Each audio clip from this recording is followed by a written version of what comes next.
The following podcast contains alcohol-enhanced conversations about alcohol, as well as a potential for discussions about other topics of dubious, disturbing, possibly offensive, but usually hilarious interest. The opinions stated herein are solely of the person stating them, and any endorsement of these opinions by any other party is not implied.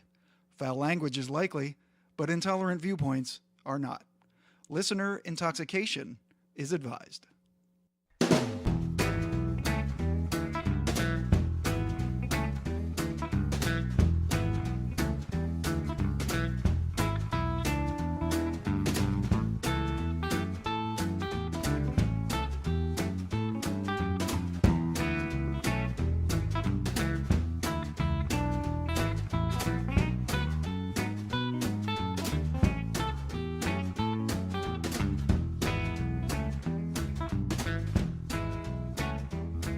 Hello and welcome to the first podcast of Whiskey Tangent. I'm Scott.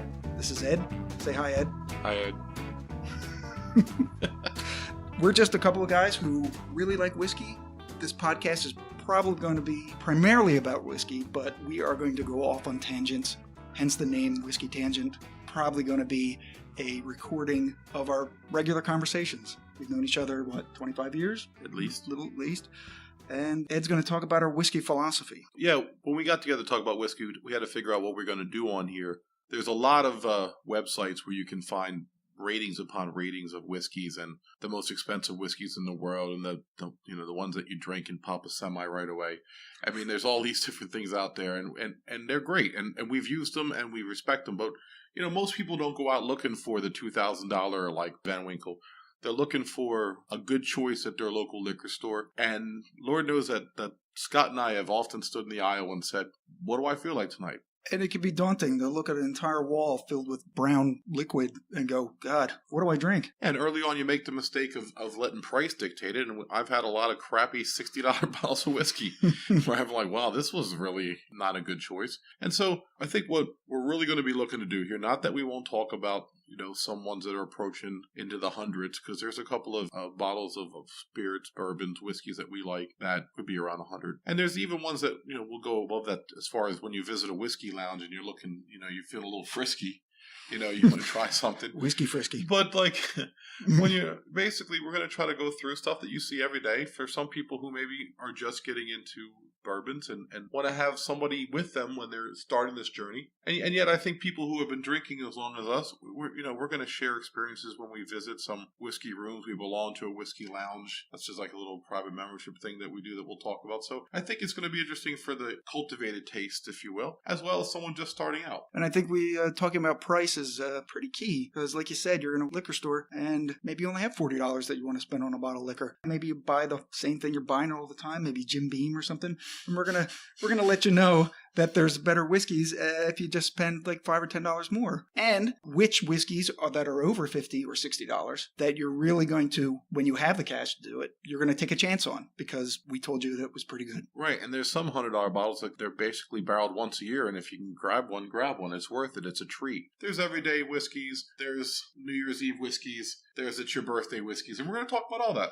Yeah. We thought that we'd maybe take a controversial stance for whiskey. Well, let's back it up. First of all, the whiskeys that we have with us today are some standard whiskeys that we enjoy. And the first one we use as an everyday. Bulleit Rye is a very affordable and nice drinking whiskey. It is versatile, Scott. Yeah, I use it to make all kinds of whiskey cocktails.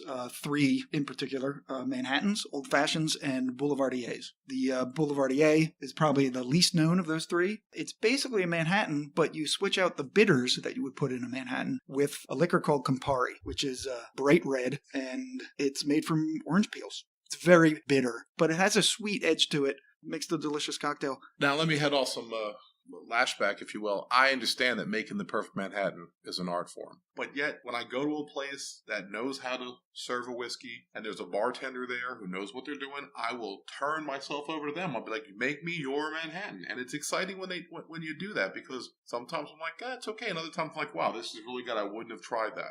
Yeah, so one thing we didn't mention is where we are. We're in southern New Jersey, about 10 miles 12 miles from Philadelphia. Maybe 3 miles from Cherry Hill and probably 10 miles from Camden, I guess. Yeah, well, that's, don't mention Camden. We're not really not there in Camden. We're closer to Camden than we want to admit.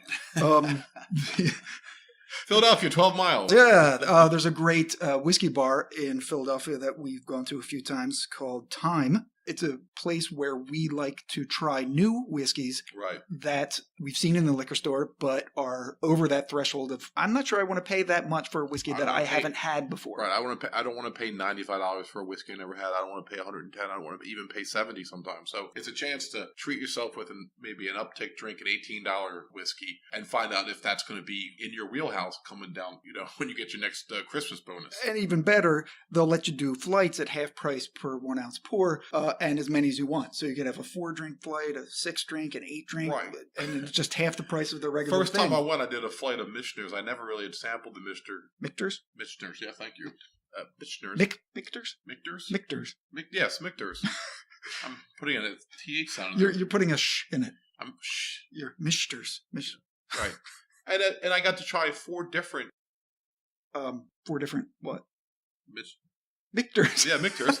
I have 4 different mixters for the Michters. Michters, yeah. There's no X. It's a K. It's like a K sound. It's German. Well, I'm never drinking it. Michter. Now I'm never drinking it again. It's been too much work already. But the point was, I got to try the whole family of bourbons and ryes at one time and be able to compare them at the same time with each other for a very reasonable price. And had I gone out and bought 4 bottles like that, it would have been ridiculous. So one thing we're going to do here is we want to have some, global or national appeal with our insight and our reviews and our discussion. But also we're going to be pointing out stuff like the Iron Room in Atlantic City, which is a great experience for a whiskey drinker. Places like the Brick Wall in Burlington that you would never think driving by has a very nice whiskey catalog that they do. And then right in Mount Holly, which is one of the oldest towns in New Jersey, there's a place called The Local that has 45 American-only whiskeys in their regular bar, but has a whiskey lounge with 128 American whiskeys. Only American whiskeys, not even counting the Scotches and the Irish whiskeys that they have. That many whiskeys, just American ones, speaks to the explosion that's happened in the past decade. And I wonder how many of those whiskeys are made by MGP. God, tell the people what MGP if they don't know. Well, I don't know, Ed, but why don't you tell them about MGP? Well, first of all, speaking to what you mentioned with the demand, since I can't read my nose. And we apologize for the MGP, shuffling of papers. Yeah, MGP is a company. Did I mention this was our first podcast? Based in Indiana, and they have become the worst kept secret of the whiskey industry is that they supply many of the whiskeys that you like with their raw product. Their most popular being a 95 rye grain, basically, in its raw form. Honestly, when I looked it up just to see what they were about, I was surprised at just the short list of whiskeys that was on there. And Bulleit Rye and Redemption Rye, the 2 whiskeys we have tonight, being 2 of them. So then, that also gets into the point, and maybe we'll bring it up later, is what makes a good whiskey. Is it where it's distilled, where it's aged? Who ages it? Like, is it a foreign company? Is it an American company? Or is it just how good it tastes? Right, this is what I was looking for. Sorry. The Kentucky Distiller Association says that the production of whiskey, bourbon particularly, has risen 320% since 1999 through 2015. That broke the record that stood for almost 50 years. So let's be honest. The traditional whiskey we always taught you want a nice 10-year bourbon aged in charred oak barrels. Scotch taught us we want stuff 12, 15 years. I never acquired a strong taste for it. I do like some Irish whiskeys. I don't like Scotch whiskeys as a rule. I wish I did, and I see why you would like it. I just don't. I feel like we're on a trajectory to get to Scotch one day.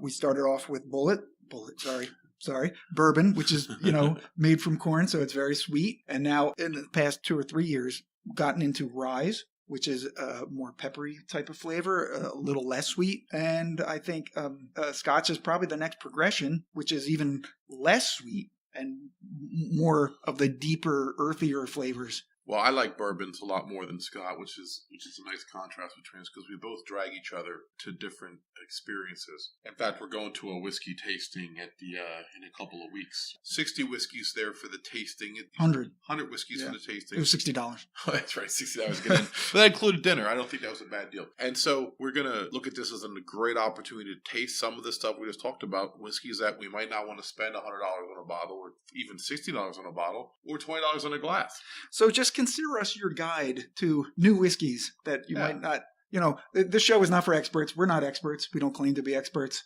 Mm-mm. This show is for people who like to just sit around and chat about stuff and drink whiskey while they're doing it. And we hope that this develops into a point where we can get input from you and answer questions on the air. We're looking for all that to develop. But right now, to be honest, it's in its infancy, and we're just seeing where it goes. We just felt like it would be a great thing to do. And we're also going to go off on tangents. So this will run the gamut: religion, sports, politics, music. What else you got? I got something right now I'll talk about. Sure. My friend's kid came home from school and they had a permission slip. And the entire permission slip was basically, is it okay for us to give your kid a free bag of Smart Food popcorn, 100 calories? And I found it absurd. These kids go to lunchroom, they buy cookies, they buy chips.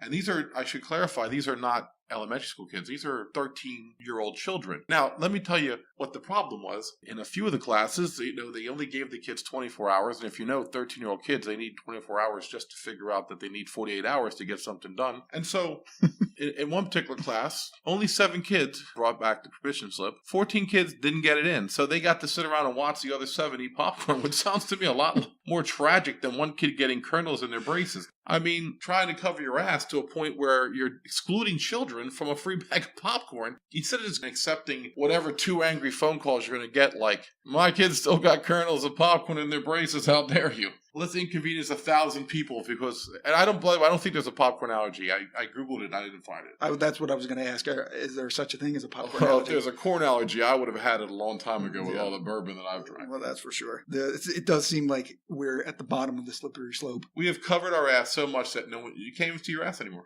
I don't know where my ass is. We wonder why children are so unable to take charge anymore. It's simply we don't allow them. We don't give them any autonomy at all, even over the decision of whether or not to accept a free bag of popcorn that they could buy any day they want in the lunchroom if they have $1. I think we're overreacting to just whatever is the loudest person who happens to be. So there's one parent or 2 or 5, and the rest of the parents don't really care. But those 5 care so much about it that, they're going to have a lawsuit or they're going to have to get a teacher fired because they gave their kids popcorn or something.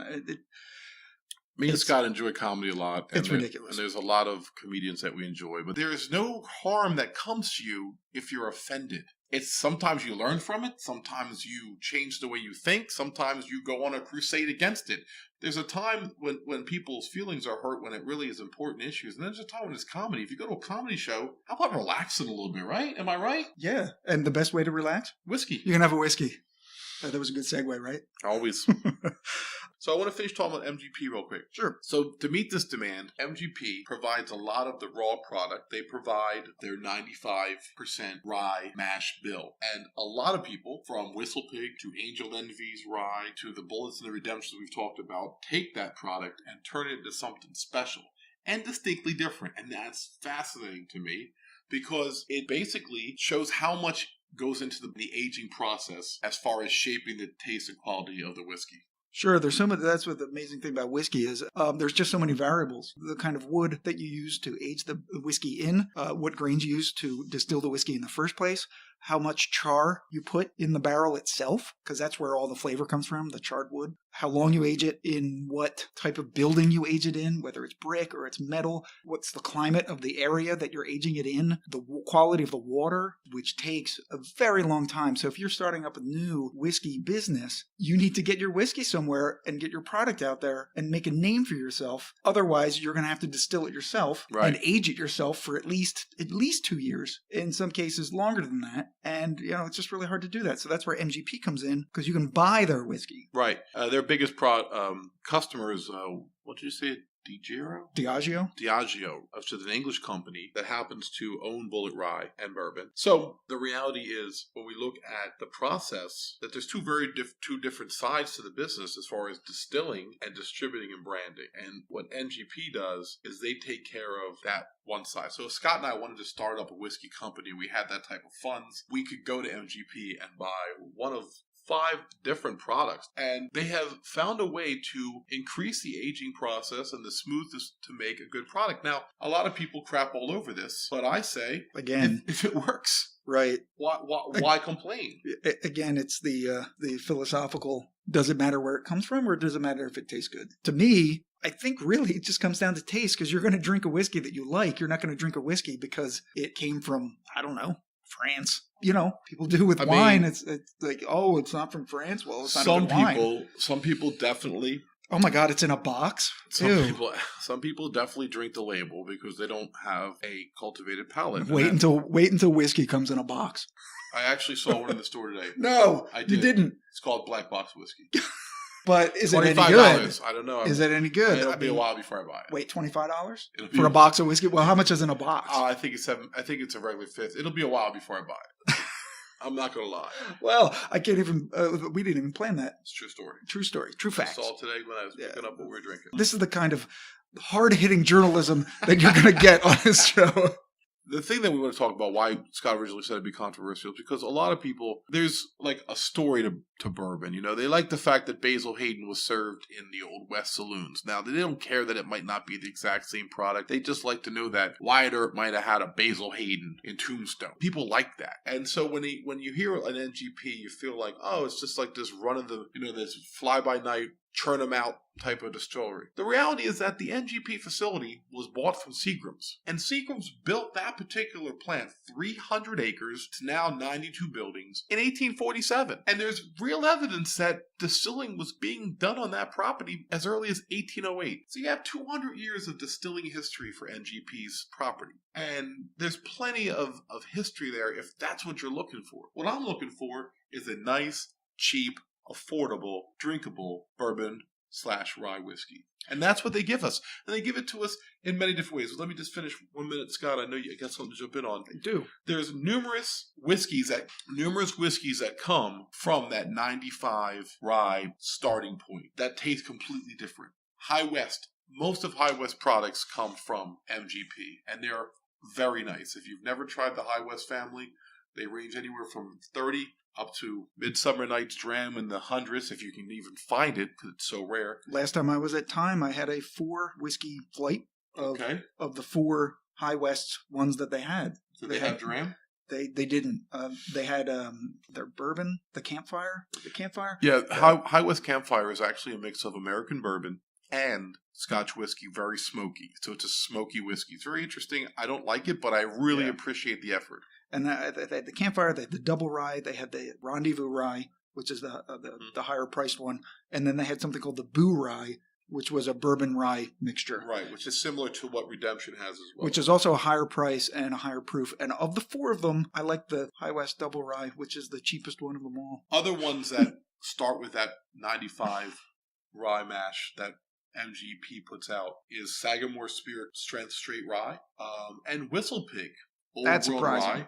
And Angel Envy Rye, which is one of our all-time favorites. You're going to hear a lot about Angel Envy Rye. We'll do a whole show on that probably because we love that. We'll do 5 shows on that. And so you have something as distinctively different as Angel Envy Rye with WhistlePig, which has got a tremendous following and is growing exponentially. I see it. It just popped up on my local liquor store after never finding it there. And now the WhistlePig Old World Rye, 12 years aged, comes from the same stuff that Bulleit Rye does. And it's absolutely spectacular when you think about that. Yeah. To your point about the history and the marketing, and when a particular whiskey markets their product, they like to give it an old-timey feel or an Old West, make it feel rugged and steeped in history. So just reading from the Bulleit Whiskey website, it talks about inspired by his great-great-grandfather Augustus Bulleit, who made a high rye whiskey between 1830 and 1860. Tom left a successful law practice and risked everything to experience life on the frontier.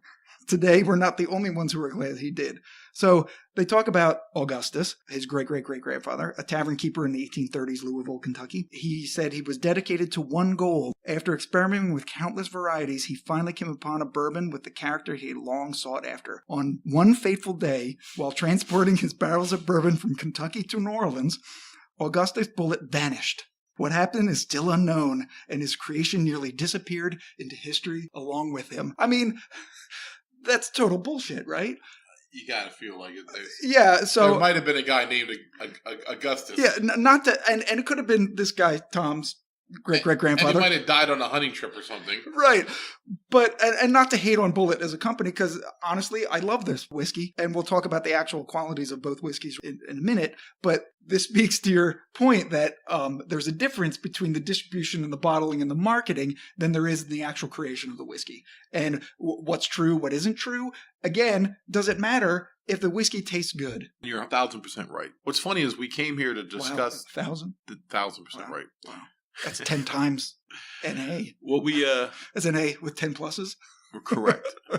We want to talk about Bulleit and Redemption Rye because we like both of them. They're both very, very reasonable, between $30 and $33. I mean, though we've been able to get, at 2 different locations, we've been able to get the half gallon, the 1.75, for $50, $49.95 before tax. That's, 2 bottles with a third thrown in, right? And when you're looking at a bourbon/rye whiskey that you can drink every day, you can do a shot if you're running out the door to work. It's one of those days. Or, I'm just kidding about that. We don't drink before work. Fake news.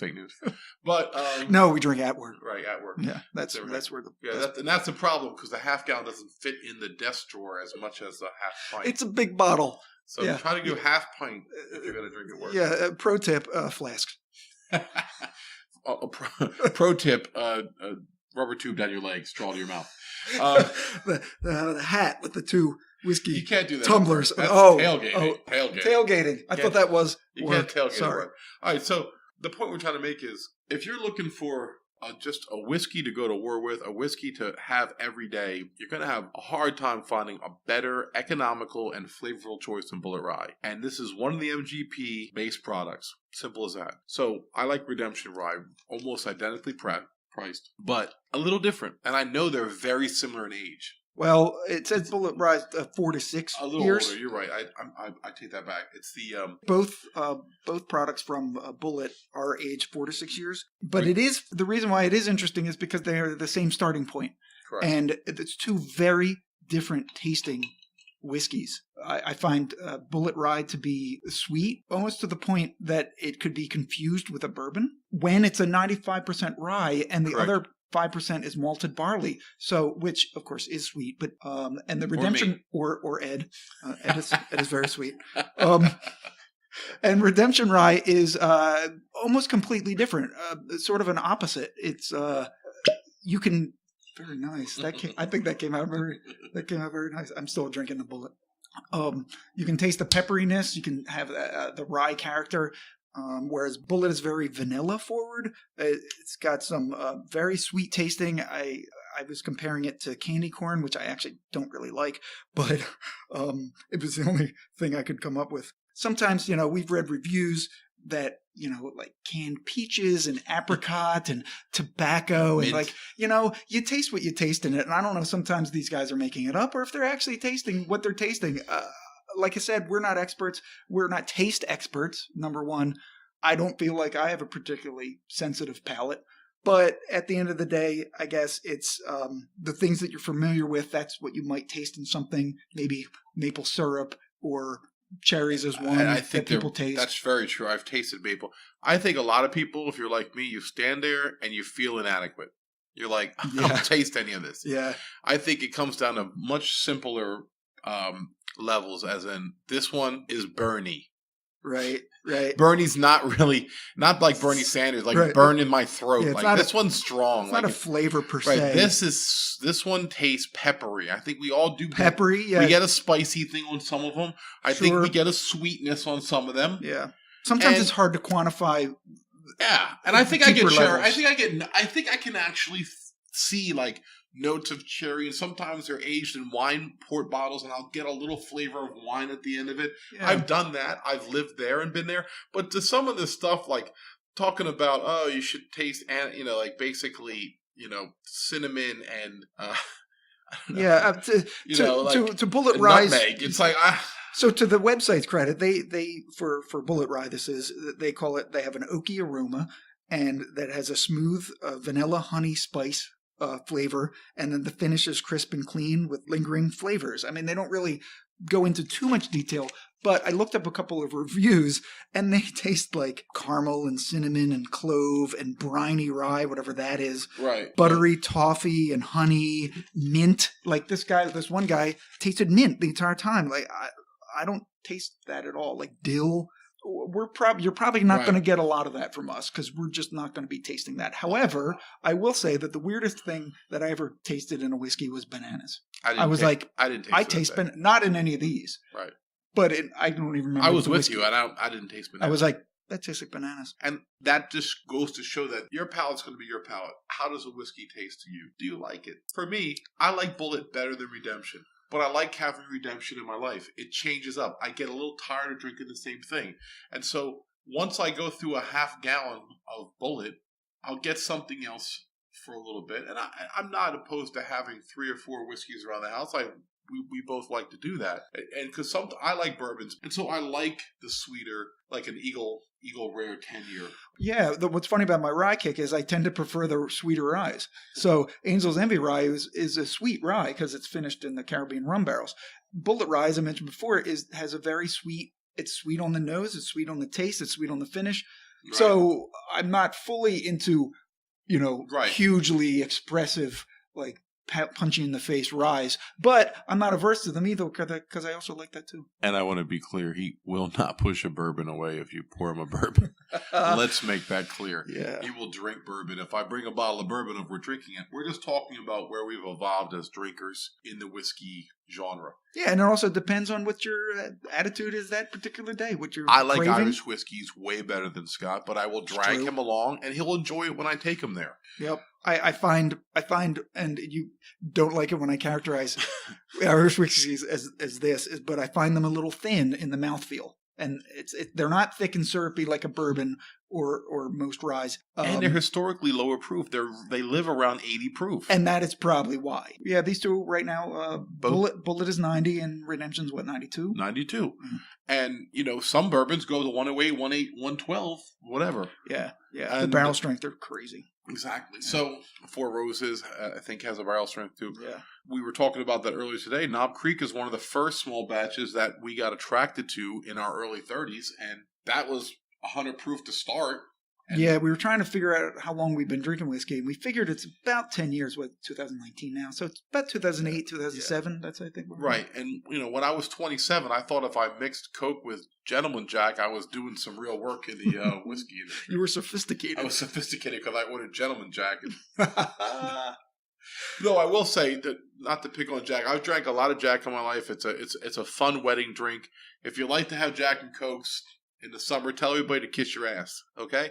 Tell them Ed said, kiss your ass. I like my Jack and Coke once in a while. It's nostalgic. Nothing tastes like it. Gentleman Jack is just a cleaner version of it. I don't think you even need to order it, though. Just go. If you're going Jack and Coke, just go Jack and Coke. But I will say this. I've had a lot of experience drinking the single barrel Jack Daniels.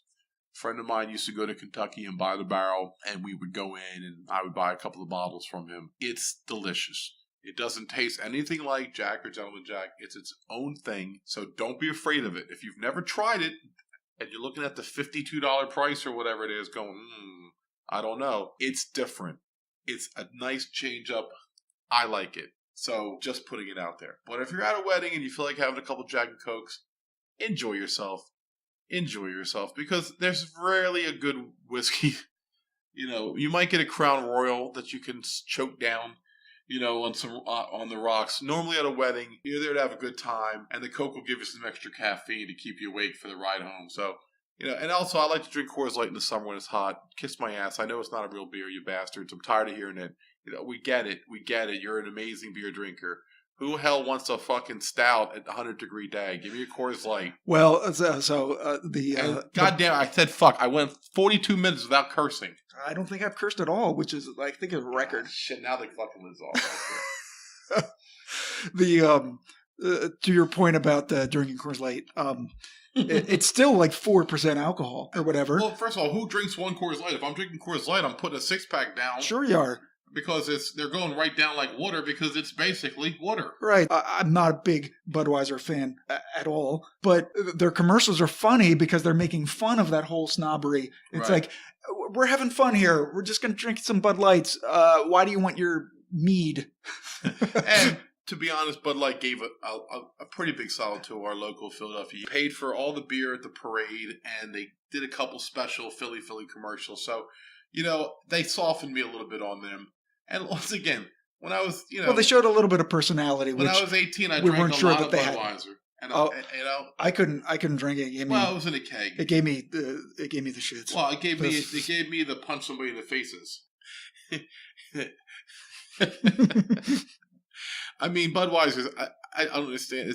I feel like if you're over 60, you just have to drink Budweiser or Pabst Blue Ribbon. Like you have no other choice. Now, people in Philadelphia know that Pabst Blue Ribbon is part of the. You have two choices: a shot of Wild Crow or Wild Turkey or Old Crow with a PBR for $4. It varies, right? What do they call it? The Old City Special or something? Right. So you get a shot of Old Crow or Wild Turkey. I've also seen Jameson. Right, and that's $5, and if it's Jameson, you're getting a good deal. I would line up for that all day. I've seen the PBR and a shot of Jameson for $6. Oh, that's. I think in Milk Boy. That's a good deal. That's where I've seen it. You can get Old Crow for I've seen it as cheap as $3. A shot of beer for $3. Old Crow is bottom shelf. It might actually be under the shelf. It's actually below a floorboard. It's below the floorboard. It absolutely is. It's like $10 a bottle or something like that. All right. Well, I really want to thank everybody for turning in today. If you listened to it, we appreciate it. We had a lot of fun, and we'll see you next time. All right. That's the wrap on our first podcast. Deuces. Later.